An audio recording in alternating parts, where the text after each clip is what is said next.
Oh, hi, everyone, and welcome to our virtual fireside chat with Toby Ord. We are very happy to welcome Toby, so yeah, let's give a round of applause to Toby, and thanks for being here. Welcome to EAGxLatAm. Okay, so Toby doesn't need an introduction, but I will make a short one for him anyway. Toby Ord is a senior research fellow in philosophy at the Future of Humanity Institute in Oxford University. His work focuses on the big picture questions facing humanity. He was one of the founders of Giving What We Can, an international organization whose members have pledged over 1.5 billion to the most effective charities. He's one of the founders of the effective altruism movement and the author of the book The Precipice, which explores the long-term future of humanity and the risks which threaten to destroy our entire potential. We will start with some opening remarks from Toby. You might have access to our live chats on Swapcard, where you can drop your questions throughout the talk. If you don't have access to the chats, one of our volunteers will be collecting written down questions from the audience. There is pen and paper for all of you if you prefer that method. So raise your hands whenever you want to submit a question. I will group the questions and prioritize them, being very conscious of time. So welcome to EAGxLatAm, Toby. We're very happy to have you here. Well, thank you. It's wonderful to be here, at least virtually. Shame I can't be there in person. But I'm thrilled to be able to speak to all of you today because I've been increasingly thinking about the need for more international work on all of the things that I'm interested in. I feel the need to reach out, in the with COVID era, it's been a lot harder to travel around and get everyone around the world working together. But we need to get back to that. So I just wanted to give a few remarks to fill people in on the book, The Precipice, and kind of what happened since its launch. So some of you might be familiar. I wrote this book that came out in 2020 called The Precipice. And what I was trying to do with that was to take the ideas around existential risk, ideas that my colleagues and the EA community had been involved in producing, and add a few ideas and clarifications of my own, and to get that out there into the world in a way that I think was accessible to people who were interested readers, but also to people in government. And that was kind of a lot of what you could find online about it before that time was a bit scruffy sometimes a bit, wide-eyed enthusiasm about these topics and so on. And I wanted to be able to talk about things in a way that would make sense across the board. Some of the explanations, for example, about existential risk were things that would be really uncompelling to a bunch of people, especially people who come from a kind of humanities or arts direction rather than from a sciences or tech direction. For example, various things about that there could be, 10 to the power of 53 people in the future and things like this, which, is more than a billion people. It's more than a billion people. But it's being expressed in a way that somehow strikes people as uncompelling and, in fact, strikes people as somewhat repellent if they come from a different perspective. And so I tried to frame these things in a way that was more intuitive, as it turns out that the irrevocable destruction of everyone we love and everything that we value in all of our cultures and languages and great works of art, obviously that would be very bad. And somehow that message was getting lost. So I tried to both present the clearest and most powerful arguments, but also to do so in a way that that I hoped was more broadly persuasive. So the book came out in 2020 in March. And that was around about the time that the pandemic was hitting the UK and obviously spreading around the world as well. And so that was an interesting time. I was hoping to travel all around the world and spread this message about avoiding these risks, for these catastrophic risks. But yet we were swept up in some form of global catastrophe at the time, which had these interesting kind of mixed effects on the message. Obviously, it's not too good to release a book when bookstores are closed across the world does make it harder to get the message out. But by the same token, COVID really woke people up to the possibility of big risks and reminded people that humanity may have not experienced catastrophic risks, let's say, or at least since World War II, global catastrophes, that is, but that doesn't mean that we're not still vulnerable to them. They can be low probability risks that strike something like once a century. And just because you've had 75 years without one doesn't actually give that much evidence against the fact that they're still around. So I think people have woken up to them. In some ways, that was a silver lining of COVID. But there were also, some negative updates as well. I was surprised by how poor the global reaction was to it. That was something where in the book I suggest that if there was a clear and present danger to humanity, something that wasn't based on abstract arguments about what might come up in 20 years' time, but rather something that was striking right now and people were already dying, and it was a kind of scientifically fairly well understood issue, that nations would band together and be able to deal with it fairly well. And yet the international cooperation was, I think, fairly poor, and a lot of the national efforts were fairly poor as well. So that was a piece of bad news regarding our ability to deal with these things. And then, since then also, Will's book, What We Owe the Future, came out in 2022. And Will's book was looking at these broader themes around long-termism. So not just existential risk, but other ways in which our actions could shape the long-term future and how that could be really important. And it made a very big splash. It seems that these ideas have certainly got out there. But I think that the update since the book coming out that has, is most relevant for us today was a report that the United Nations released in 2021. And they released this report called Our Common Agenda. And this is, you could think of it as something like the manifesto for the Secretary General's second term in office, where it lays out a lot of plans that he hopes to succeed in introducing. For those who are not that familiar with the way the UN works, the Secretary General is in some sense the leader, but he's not even really a first among equals. He doesn't have voting power in the General Assembly, but what he tries to do, or she, is to see what the member states want and need, and to make proposals that will be endorsed by those member states. There's no point making proposals that won't be endorsed, as they just don't go anywhere, and it's a waste of the leadership opportunity. And so the member states had come together and to take stock of the idea that it was 75 years since the United Nations had been founded. And they put together a report on this for the Secretary General. And the Secretary General responded with this Our Common Agenda report. And what's exciting about it from my perspective is that two of the big themes of the report are our responsibilities towards future generations and the need for the UN to act on global catastrophic risks, including existential risks. So this is pretty exciting to see these two ideas at the forefront of this report.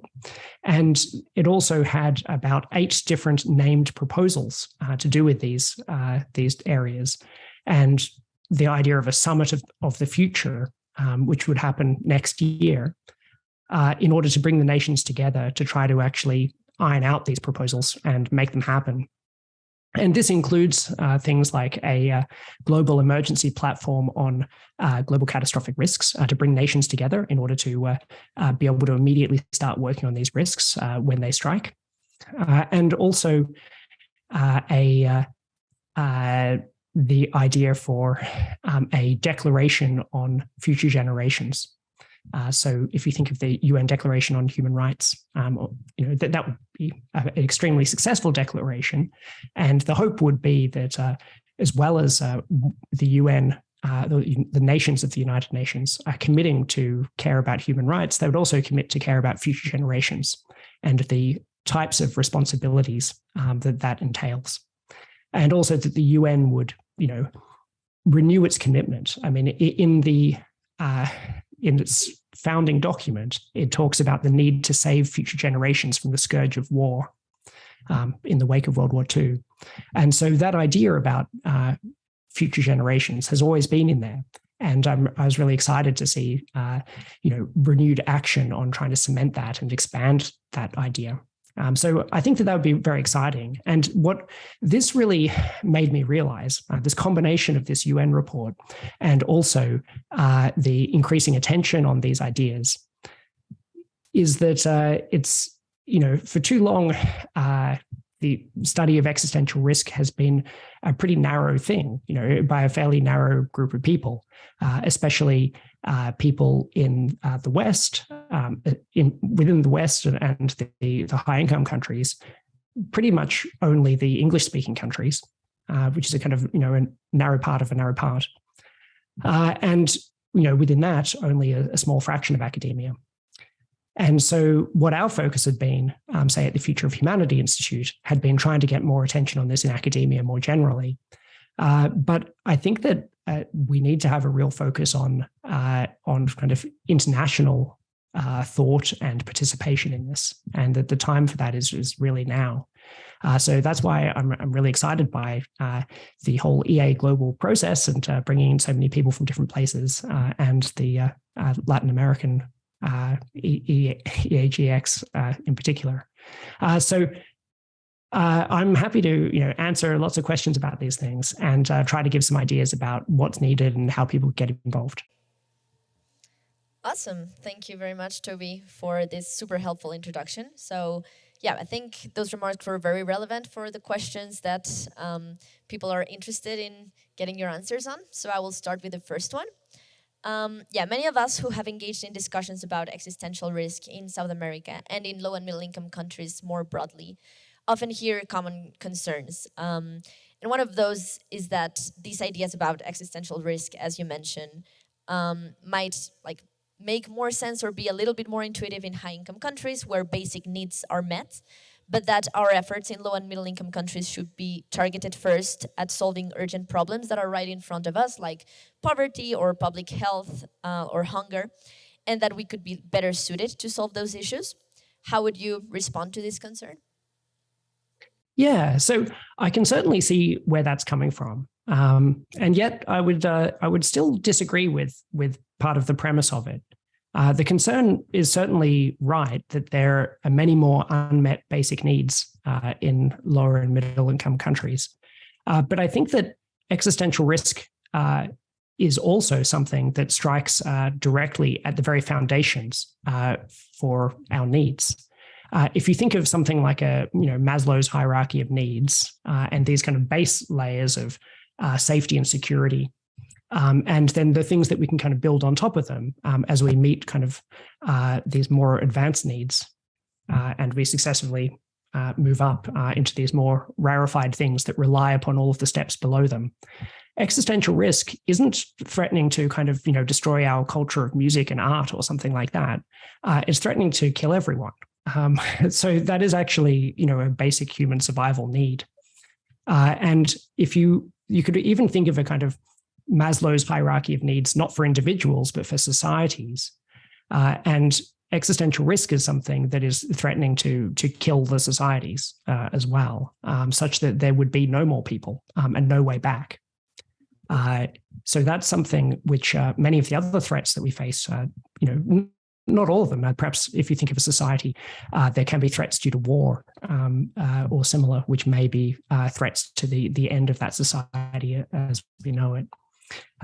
But existential risk is like that. And in the same way that we might think that if there was a nearby nation that was that threatening the security of all of the citizens, perhaps say through nuclear war or something that would be truly terrible, existential risk is like that. And so I don't think anyone has their needs met, insufficiently that they shouldn't care about that.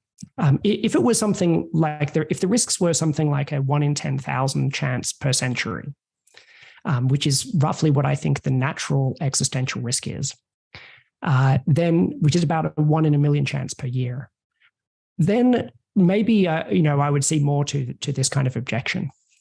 You could think of that perhaps as something that we really should be doing, maybe like getting insurance for your house or something like that. But that when there's scarce attention and you can't do everything, maybe you need to put it off for a while, say for half a century, and then get on it. And maybe there would be an argument like that. I don't think that there would be for the rich countries. I think that they would need to get on it already. But for the poorer countries, maybe that does make sense.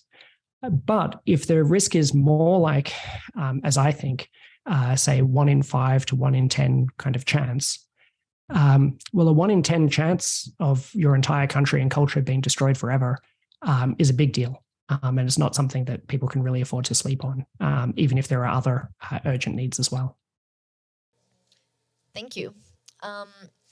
Do you think that there is a trade-off between focusing on mitigating existential risk and directing our efforts towards attaining the sustainable development goals?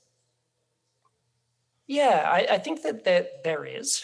I don't think that there's a direct trade-off between them. I don't think that they directly affect each other. Or if they do, there probably are ways that they positively directly affect each other. Working on one can help with the others.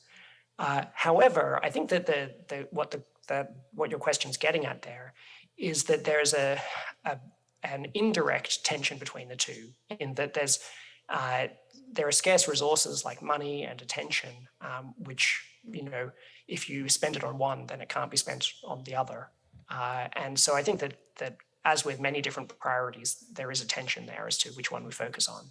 And if we do focus more on one, that necessarily means focusing less on the other.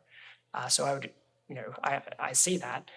But I would recommend on that it should be mainly the richer countries that pay those costs existential risk. So that pay the costs of certainly of the money, and also probably most of the costs of the attention. But that doesn't mean that the low and middle income countries should ignore those issues. So as an example, what can be done is to hold richer countries to account on existential risk. The richer countries are starting to suggest that the countries who are imposing such risks, i.e. them, should be held to account. And so I think that the people of the world should hold those high-income countries to that idea. It's sometimes I think that there's a narrative that could take hold around this, which is that I guess it's a bit like your first kind of concern, a narrative that this is perhaps a distraction or something that rich countries can afford to talk about, and they're just trying to distract things from other issues which are more urgent or centrally important. But I don't think that it is a distraction. And I think that a more helpful narrative would be to say that the high-income countries have developed a lot of technologies. That technologies come with benefits and also with costs. And that in particular for some of the technologies, such as nuclear weapons and fossil fuels that we've already got, and then perhaps some of the upcoming technologies, such as artificial intelligence and synthetic biology, that some of the downside risks of these technologies will affect everyone. A lot of the upside benefits are being captured by the countries that introduce these technologies. But these, particularly if there's existential risk as a downside, then that's something that necessarily strikes everyone across the world. And so if they're allowed to kind of get the benefits, but then for themselves, and then impose the risks upon everyone, then that's, as well as being very problematic for the world, it's also unfair and unjust to the other countries. And so to the extent to which there are people from the richer countries proposing in the UN that they be held to account by the rest of the world to not impose these risks, people should take them up on that. That's a role that I think would be particularly useful to be played. Yes, thanks. And speaking of sustainable development, in the precipice, you mentioned the concept of a sustainable risk budget that humanity has for the rest of our lifespan. Can you expand a little bit on that concept? Yeah, so I think, I mentioned that I think that the existential risk that we faced in the 20th century was maybe something like 1 percentage point. And then in the, let's say the 21st century to be about 1 in 6, or, let's say 10 to 20 percentage points of existential risk. And that one can't go on facing risks like that. It's this unsustainable level of risk that, if you have 5 centuries of risk like that, or let's say 10 centuries of risk like that, the chance that you actually get through it, starts to drop, very seriously. And after a while, there's only 1% or less, that we actually make it through. And so in thinking about that, made me realize that that there really is a sustainability issue here. In a lot of cases, when people study sustainability, they're thinking of some kind of resource which diminishes and can't be renewed. So non-renewable resources.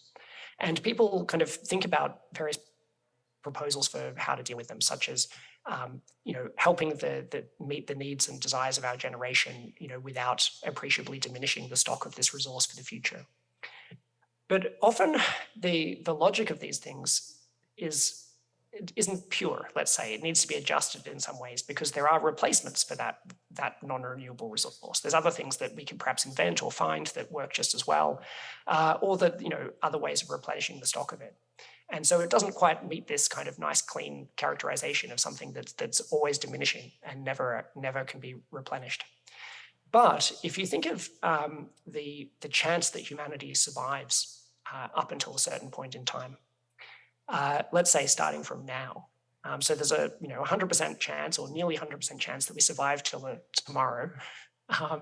But then as each day and year goes past, this chance that we're still alive diminishes, and because we can't become alive again if we ever go extinct, or suffer some other kind of irreversible existential catastrophe, then this probability that we're still alive and with our long-term potential intact just is this monotonically decreasing thing. It can only go down, or I guess stay still. It can never go up. And this thing is like 1 minus the amount of existential risk that we suffer up until that time. And so if you think about that, there are various ways you could try to react to it. And I think we're just at the very early stage of thinking about this. And so I hope there's a lot of room for improving on these concepts. But one idea that I mentioned is the idea of a sustainable risk budget, where you could say, perhaps our generation, or the people of our time, should restrict themselves to only using up a certain fraction of that 100% survival probability. So, for example, suppose that we could get through this century using up only 10% of it, such that there's only a 1 in 10 existential risk or less. Well, if we could do that, and we could also commit future generations to using smaller and smaller amounts of it, then we might be able to actually, get ourselves down from this precipice, kind of inch our way along to somewhere a bit safer, and then continue to do that. I think that we'll necessarily use up more of it this century because we started off in such a dangerous and precarious situation. But maybe we could hope to use a substantially less than 10% chance, and then have, say the next century use a 1% chance, and then, maybe a 1 in 1,000 chance, the century after that. And that if you could actually kind of keep diminishing this probability each time, then you can actually end up with a finite chance of surviving indefinitely.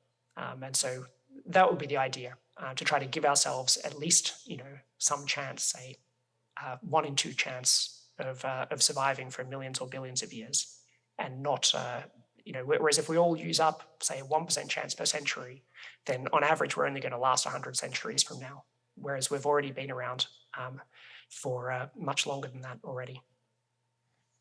Thanks. That's very interesting. Okay, jumping to the next question.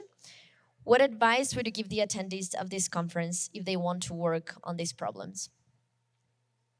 Yeah, so I think that there's a few different areas here.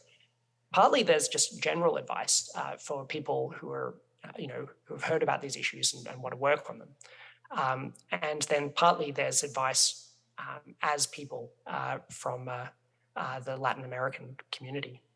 And so I guess I don't know what my general advice is at the moment, but I'll focus on what it is that that you can do as members of this conference in particular. So I think that there's a need, as I said, to open up the conversation more to more and more different voices and diversities of opinions and culture and perspective. I think that there's a need for that in the EA community. And I imagine it's sometimes difficult to have kind of heterodox opinions listened to, or to find that the people who are all kind of in the same room and know each other better tend to listen to each other more than they listen to people who they haven't actually met in person. And there's bound to be a lot of really big difficulties like that when it comes to a global community, and we need to try to work to overcome those. But I'm sure that there are a lot of ideas that can be put out within the community. And it is a kind of place where if you do have something to say, for example, a way of expanding on or improving upon the idea I just mentioned about sustainable risk budget and how to think about that, that's the kind of thing that if one makes a post on the forum, then people will listen to you. So another thing is within a few other areas, I think that it's important to have more voices in academia from other countries, and more voices in the public conversation. So through newspapers and other places where one can speak to the people and try to actually get societies to grapple with these challenges that we're facing. And then also areas within international affairs. So this is something that was particularly brought to my attention by the interest of the UN, where they need to talk to people about these issues from countries all over the world. It's no good saying, "Can we get Toby in to speak about this?" and then someone else who's also in England, and then someone else who's also in England, and then they've run out of their budget of talking to people in England, and they say, "Can we please talk to someone from somewhere else?" And so as a community, one of our strengths is this internationalism, and we need to actually lean into that and have more people and help develop the expertise of voices in other places that can speak about this. So that's to say that these are some roles that one might be able to fill. Awesome. Yes, I agree with all of that. And related to that, we received a question from the audience, which is, what do you consider to be the best approach or framing to seek engagement on preventing existential risk in low and middle income countries, considering the other urgent issues that tend to hijack the discussions?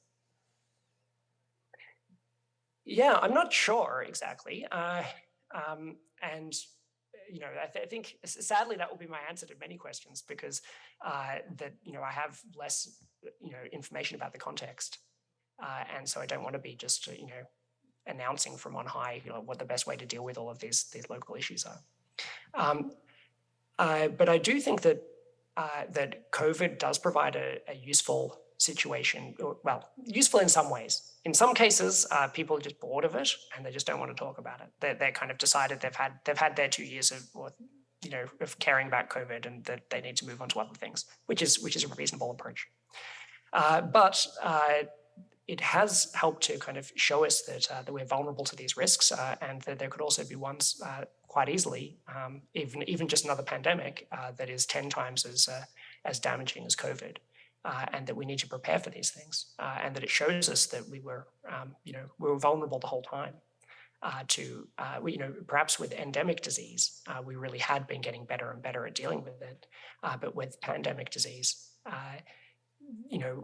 ultimately, air travel and other kind of technological improvements were exacerbating the risk at the same time as medical improvements were making it better. And overall, it was a bit of a wash as to whether things were getting better or not. And so that could be a kind of opening to talk about these things. But I think that maybe another one is this narrative I was mentioning, where that I think is the more correct narrative, that rich countries are developing a lot of these technologies, and just as they've already developed technologies such as with the Industrial Revolution and climate change, and then also with nuclear weapons, which impose these great risks upon everyone else, that they're going to continue to do so, and they need to be held account on it. Thanks. Jumping to the next question. Are there interventions that can be implemented in Latin America to mitigate existential risk? And how much do you think we should prioritize those interventions versus others? Or maybe this could be like, which interventions do you think could be replicated from the most successful things you have seen in other governments, such as the UK? It's a good question. So I'm really not sure. And I would think that in some ways, that I would say the same thing here as I would say for my home country of Australia, which is an English-speaking kind of high-income country, but for all that, Australia is a bit of a backwater, and that there's not that much in terms of people in Australia inventing existentially risky technologies and so on that need to be regulated locally at home. Rather, the ways that, say, Australia can contribute are often to do with some general information sharing, so being academics, or adding to the stock of knowledge on ways of dealing with these problems. So, for example, working on biosafety or AI safety or other areas like that people anywhere could do. But then also the fact that Australia, is another nation, and so and that it has a seat at the table at the General Assembly and so forth. And I think that that the UN, by parceling out the kind of power between countries in a somewhat democratic way, that ability to actually have a say at the General Assembly is a really important thing, and nations all kind of, well, maybe some nations like the US end up somehow getting more of that, partly through the Security Council membership, partly just by having the money to throw their weight around. But there's some sense in which it's kind of evenly handed out, right? And that is a real asset that countries have if there's an issue that actually does come to that table. And I think that a lot of the issues around existential risk are coming to the table at the UN. And so that, attempting to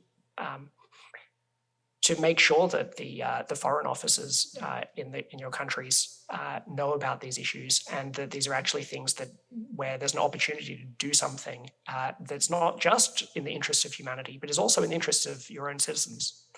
And so that's one way to try to do it.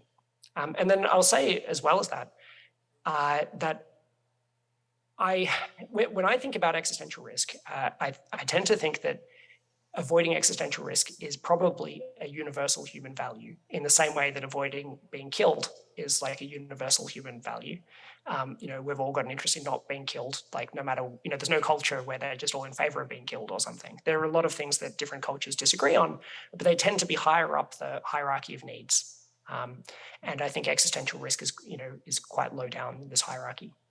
And so, but I could be wrong about that, or I could be still correct, but only inconsequentially, because there's some important kind of thing that I'm missing when I say things like that. And if I try to argue from theory that this should be a human universal, I could be making a mistake. And so, if there are people who have different views on this, and then that's something that we really need to hear about. And so, either because it's wrong or it's only a partial answer or something like this. So sharing these kind of different perspectives from different nations and different cultures, especially if they would kind of significantly change the standard story around existential risk, is really important. As is sharing ideas within different cultures around the world which actually support the story, if the story is correct. So, for example, showing that there are indigenous traditions that actually care about the long-term future or future generations, or have principles that the rest of the world could actually stand to look at and adopt, because they're perhaps leading in some of this thought about how to care about future generations or how to kind of govern policies that would affect future generations. I wouldn't be surprised if there were things that are not, coming from the high-income countries that are actually better than what we're doing over here. Thank you very much. That's very helpful. Another question from the audience, I hope I'm interpreting it correctly. It is, how do you see humanity after 3 years of riding the precipice? And maybe a way to frame it would be, has your view changed in these 3 years regarding humanity broadly or existential risk? Yeah, I guess I answered on some existential risk a bit at the start, in terms of how COVID's affected things. I am excited that there are a number of governments who seem to be, reading the book and caring about these issues. So the UK government has some interest in these things. And same in the US. There's a US senator wrote a review of the precipice and was quite favorable about it. And so I think that was a nice update for me, and was kind of more successful than I'd expected, I think, in terms of getting that interest. In terms of during the writing of the book, a big thing that changed in me was when I started writing it, I was thinking particularly about humanity going forward. And long-termism going forward as a view about the future, the long-term future of humanity. And reading more about the past of humanity and the 10,000 generations that have come before us, that was something that really struck me while I was writing it and expanded my view of humanity. From a certain kind of narrow perspective, you might say, well, it doesn't matter what happened in the past year. The only things we can affect are things that are in the future and so forth. But that is only from one particular set of ethical views. So one could be wrong about that. And I write a bit about that as well in the book. But also, there's still this kind of larger picture anyway. I mean, similarly, it might not matter in some sense for what you do in the rest of your life, what's happened so far. You kind of look around you and see where you are and then kind of work onward from there. But there's it does some kind of injustice to your conception of yourself as a person and makes it harder to really see where you're going and how you've struggled in the past and what your challenges have been and what your strengths were.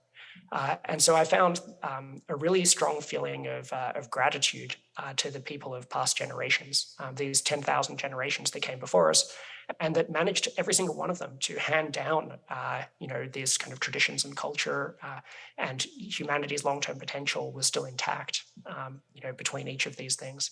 And it made me really kind of aware that just kind of a more visceral feeling about how bad it would be if we're the generation that fails them, the first of these 10,000 that drops the baton and kind of ends this chain of being.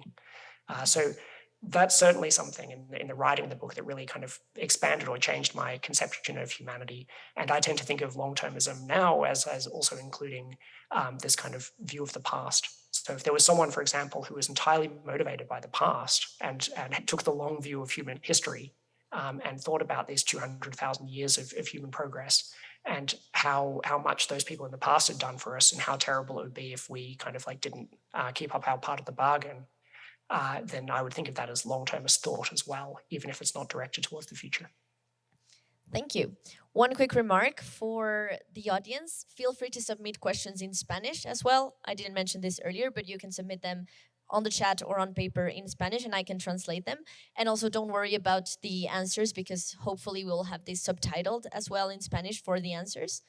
Lo voy a decir en español también rápido. Los que quieran mandar preguntas en español lo pueden hacer sin ningún problema y yo las puedo traducir. Entonces no se preocupen por eso. Idealmente vamos a tener subtítulos en este video luego para las respuestas. Así que tengan una barra muy baja para hacer preguntas y manden todo lo que quieran mandar. Thanks. Okay, moving forward with the next question. What do you think about focusing on mitigating global catastrophic risks versus existential risk? Is there a tension there, or do you think that these are complementary efforts? Yeah, I guess, I said before that to some extent, any priorities, can create some kind of tension. I think this one has less tension than normal. And I think that there is something of a continuum between, let's say, just everyday risks from technologies the type that actually are already a priority for a lot of people who are working on technology. A continuum from that up to catastrophic or global catastrophic level, and then up to existential level. But I think that as you get higher up that list, there tends to be more neglect of these areas. So, for example, there were doctors thinking about and other health professionals thinking about global pandemics and also quite bad global pandemics. And trying to work out what we needed in terms of technology development or policy improvements in order to avoid them. But there are not many doctors or health professionals, really, if any, who are working on existential risk level of pandemics, for example, by bioweapons. That's something where there are some other people who are working on it, perhaps from a security perspective. But often, as you get further up this list of kind of high impact, even if the probability is lower. It's further and further from everyday experience. There tend to be fewer people looking at it. So I'm generally pretty damn happy if people start looking at global catastrophic risks, even if I think that the existential risks are perhaps the most important ones to be looking at. Awesome, thanks. And I should say, obviously, there's a whole lot that you can do with a lot of things. Say if a pandemic starts spreading and could reach, say, 1/10 of the population of the world, or could reach all of the population of the world, there's all the types of things that you do to stop it spreading at the start. Could help stop it reaching either of those two levels. And there's a lot of things like that where the exact same interventions will help with both. But there are some interventions that would only help with the existential risk level. So, for example, creating some kind of refuge where, perhaps, or refuges, perhaps, in every country where thousands of people could actually survive such a pandemic, and make sure that there were kind of like survivors from all different cultures and perspectives that were still alive in the world to help rebuild it afterwards.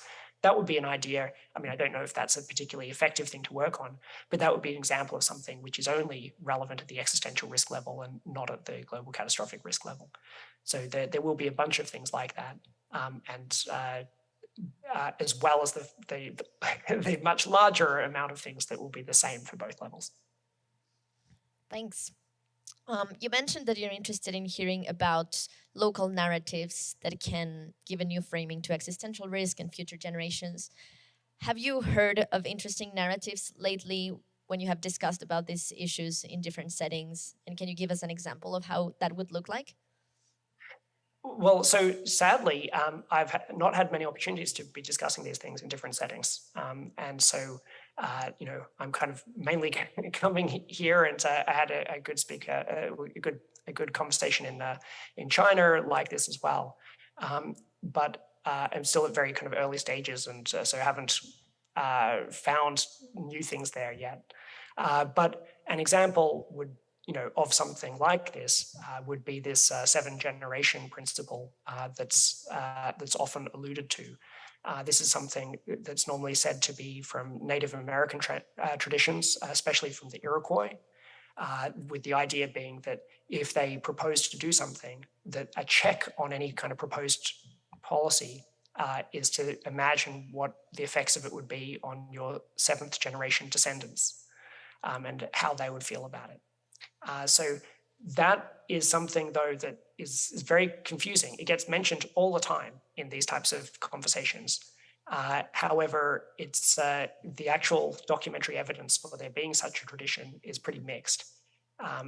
One version of it I've heard, which actually might be the most attested to, is the idea of the 7th-generation principle is actually talking about 3 generations before you and 3 generations after you. So all the types of, all the way up to your great-grandparents and great-grandchildren that you could meet in your life realistically. And then thinking of this kind of longer now kind of perspective that's not just your generation, but all 7 of these generations. So it's somewhat like thinking about a century in either direction. And so I don't know which of these is the right way of thinking about it, is in the right way of understanding what this native tradition actually was saying. But I think that it's a somewhat salutary example, both because the idea of some kind of seventh generation principle has been very powerful. And a lot of people around the world, including, say, in the UK and the US, have been quite moved by this idea and think that there's something to it, and that it's actually helping to challenge them about their short-term thinking. So that's really good. It shows that there is the power for some of these ideas, maybe to be framed in a certain way, or to actually change the debate, but also that there's a kind of threat that what ends up happening is that the Western, groups who hear these things kind of garble them and then just kind of fit their own narratives and then kind of say those ones.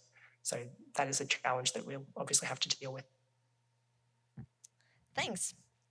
We have another question from the audience. Do you think the major ethical theories might imply different things when thinking about existential risks beyond the idea that it is an important cause?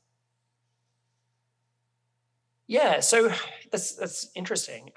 So in the precipice, I focus more than usual within effective altruism in thinking about a range of different ethical theories and how they would all say that, or at least many of them, there's many different ways of arriving at the conclusion that existential risk is really bad and that existential catastrophes would be some of the worst things that could possibly happen. To show that that isn't something where you need to be a utilitarian or have any other particular kind of view in order to believe. That doesn't mean that every moral tradition or moral view would hold that, but it's meant to say that there's wide support, not necessarily that there's universal support. But this question is asking, what about differences? What are some relevant differences? And that's something that I've put a lot less thought into. But there definitely would be differences. One example is a difference in the strengths of reasons. So some of these moral traditions would say that the protecting the future it could have an importance which scales in proportion to the size of that future. So that if the future is perhaps the billion years of habitability of Earth, then that makes protecting that future, much, much more important than if it was just protecting us for a few more centuries. Whereas there are other ones that might not say that. So if you take this idea that I mentioned about thinking about your duties to the people in past generations who managed to kind of to do so much for us in terms of building up our society, and that there might be some duty to kind of pass it on and to help the next generations as they helped us. Well, maybe if you think of that something like a kind of parent's duty to their children, maybe that extends only one or two generations into the future, and then you've discharged your responsibilities, and it's up to those new people to keep working on that.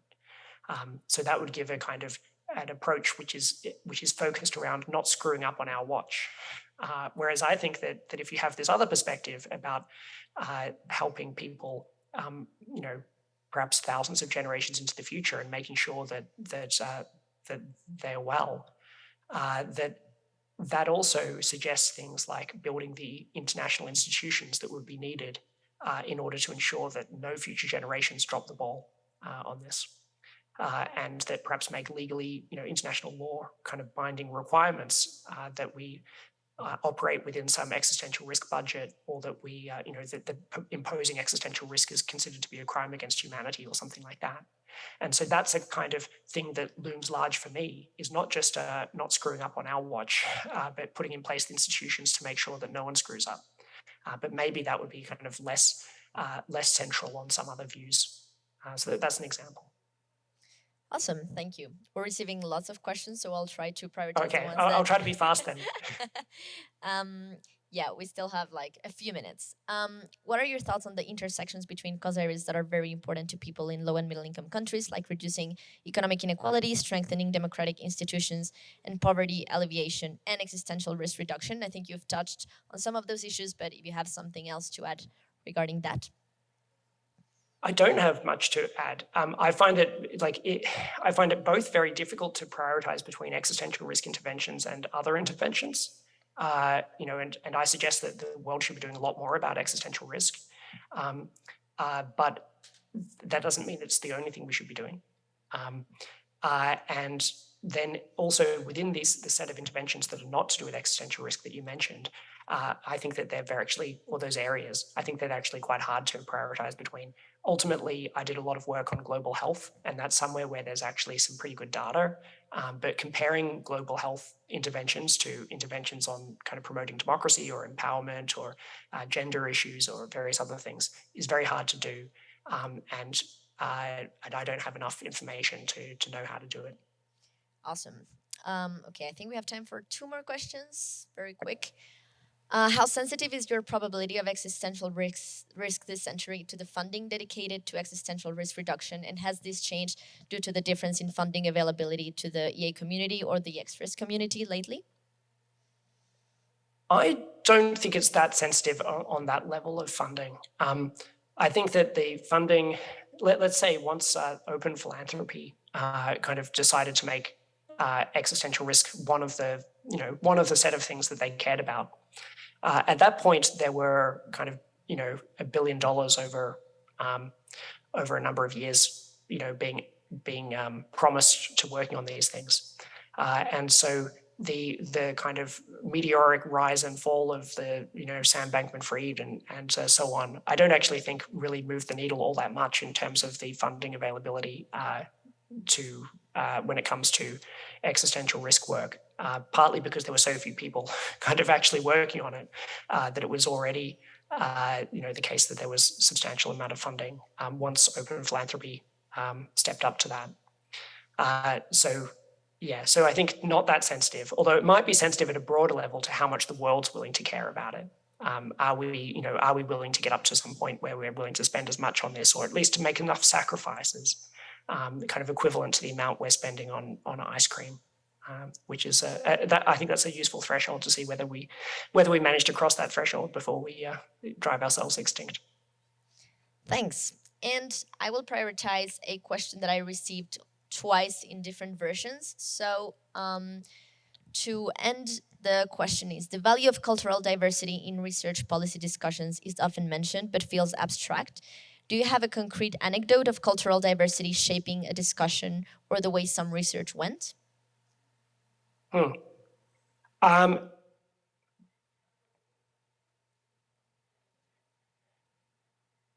offhand, and that is indeed part of the problem.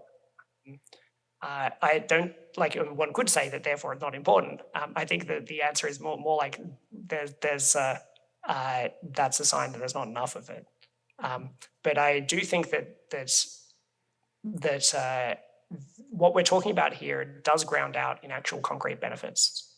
It's not that I'm saying just as a matter of being fair to the people who are researchers, and that we should treat them nicely. I think that we should treat people nicely, but that's not what gets me so moved about this. Instead, it's the idea that there is actual things that have been brought to the table, both in terms of ways of thinking and so forth, but also in terms of substantive traditions that have been developed over centuries in different places, which are not being tapped into or kind of or listened to.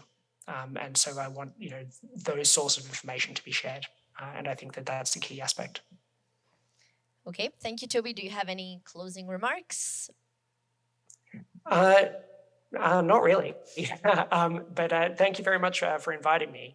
And I hope some of this has been useful. And I'll be really excited to see many of you, perhaps at future events, perhaps here in Oxford, perhaps at some panel in the UN in the future. Thanks. Absolutely. Thank you so much for coming. And yeah.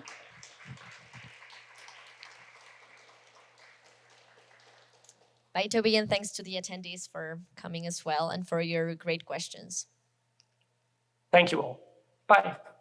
Bye.